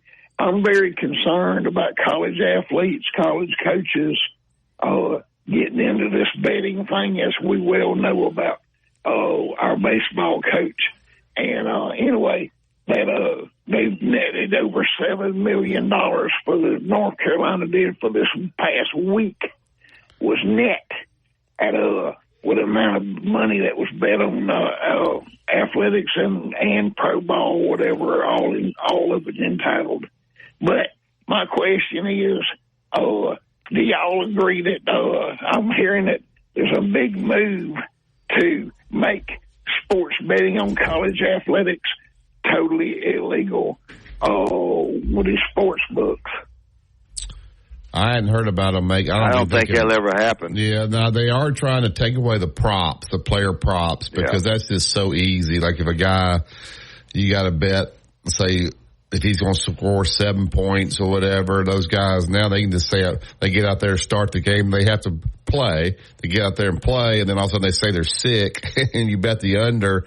That's easy to control. The NCAA is asking these sports books to take away these prop bets on these players. I misread it then. Yeah. I got you. Yeah. But, I mean, I'm still saying, I mean, some games you see, you wonder, I mean, when they've been playing so well and then all of a sudden they play so terrible, and that you wonder if there's not something going on. But I was, like you said, man, Grant Nelson, y'all been dogging. Everybody's been dogging poor Grant Nelson. Beginning of the season, I have tickets at Coleman Coliseum. I got pretty good seats, row 16, and that I'm going on every basketball game. Beginning of the season, he looked like he was going to be phenomenal. I mean, one of the first games that they played, I mean, it looked like he was totally unstoppable. And he finally showed out what he could do. But like I said, I think he benefits coming back regardless of, he's been playing out of position most of the year. I think he looks to be more of a forward than he does a center for sure. And that I just feel like that if he'd come live with me, I could put on at least 25 pounds on his butt that next year and make him, even if he plays forward in the NBA, or what he plays 20 more pounds of good hard muscle, would make him at least $2 million more money. There you go. By staying in Alabama. What do y'all think? I think he's got a chance to stay. I think he probably can make more money playing in Alabama than he can, because he's not going to be a first-round draft pick off of one game. But if he can come back and do that consistently, still make money, then so I look for Grant Nelson. I think they'll make a push to get him back. Man, I have no idea, but I look for him possibly to come back. I do too, and I think Coach Sanderson does too. Yeah. I think he would, like I said, he would benefit well for another good year of strength training. Would make him millions of dollars. I really believe it would. Yeah. Thank you, Pat. Have a blessed one. Pat sounds like he'd been out in Los Angeles screaming at the game. He lost his voice there. Yeah, yes, that's Justin. what he told us. He lost his voice yelling at everything in his house, the phone, the radio, the TV. How about, Dad, though, we all seen, especially guys that coach and follow sports, confidence. When a guy gets his confidence, sometimes he loses his confidence. So I guess you can have no confidence, but you could see all of a sudden the switch went off on Grant Nelson last night. Then they started calling plays for him. I've talked about them seeing the matchup there. They knew they'd switch on the ball screen, so they ball screen for him. Then he gets a smaller guy on him. But confidence is humongous. And then once you see a guy get his confidence, then you start drawing up stuff for him, right? That's what we saw last night. Yeah, no doubt about it. He's, when one of the other players says, get the ball to him, not me. And also, you see that they're switching everything, and then he's going to end up with a mismatch. He's going to be bigger than the guy that's defending him. And they did a good job of making that assessment there. And so, and he, I thought the big thing, regardless of what he did the basket, he made a big three. Huge three. Yeah, he made a huge three that didn't have anything to do with size. He had the, but he got his confidence off of it. He sure did. So that was, I thought that was even bigger than anything he did, really. And like I said in the first shot, Walters, he only had 2 field goals, but the 1-3 he hit in the corner was humongous. They were kind of making their run there. So he hits timely shots. For a freshman, he's not scared of the moment. He's been a lot more effective offensively than Stevenson, who was the All-American there coming in, who didn't even get a field goal last night. But Sam Walters did. All right, here's the question. I'm pretty sure if you win this game Saturday night, the Final Four's in Phoenix. Do you come back, Dad, or do you just stay out there? They're coming back. Gary says they're coming back, but you're already kind of acclimated to the West Coast, the time, everything is kind of worked out there. But although it's a week now, the Final Four doesn't start till Saturday. You come back. I think you come back. Yeah. You come back, kind of reset, and then I'm sure they'd go back out there probably on like a win. There's certain times you have to be out there and have open practices and all those things, but they're a long way from there. But it was something to think about. I was curious whether they would come back, and I know some of the media guys were on some of the shows said I guess they can't really afford to fly back, but I don't know. You stay out there, man, for another 9 days. That's expensive as well. About $750 a night. Yeah, it's for a room. You go out to L.A., man. So how about Clemson and Alabama playing for the Final Four? I'm not calling it Crypto Arena in Staples out in Los Angeles. That don't even seem right, does it, Justin? No, it doesn't. So they should somehow be able to move that thing to, I don't know, back over here and play it in Atlanta. But that's all right. That's it for today's show. The Gary is in and ready to roll. The Gary Harris Show will be next. So Gary will have a lot to say about the game, obviously. I know he told me he has Al Dillard on. Al Dillard was the deep shooter from Alabama that played for the Arkansas Razorbacks. So we appreciate Sonny Smith being on with us. Appreciate all the phone calls today. It was a great win. I honestly did not think they would beat North Carolina, but the style that Alabama plays, they just keep firing. If they're up 10, they're firing. They're down 10, they're firing. So they're never out of it. And even though North Carolina had a good lead there at the half, Bama came out firing. And once they get hot, man, they can win. So that's it for today's show. We'll know Monday. Was history made or not? We'll break it all down for you Monday morning. Look forward. Have a great weekend. Enjoy the weekend.